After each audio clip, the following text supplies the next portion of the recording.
مسئله خط دیورند است. بله. خب اینا حدود 35% خاک پاکستان میگه این مربوط افغانستان است.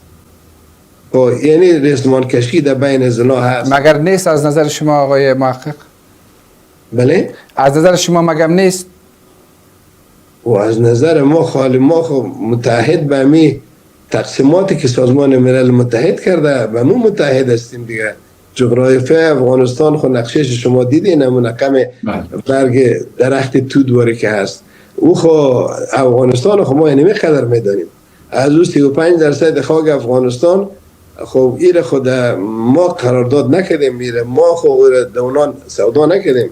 ایره اگر از عبدالرحمن گرسوخته کده یا دیگهش کده خو کرده دیگه. اینا ای سازمان ملل همین جغرافیا را به رسمیت میشناسه و این کشورهای منطقه همی را به رسمیت میشناسه. اینا ما بریم یک تبر گرفته در یک درخت خوش کرچه بزنیم و نمیشه دیگه.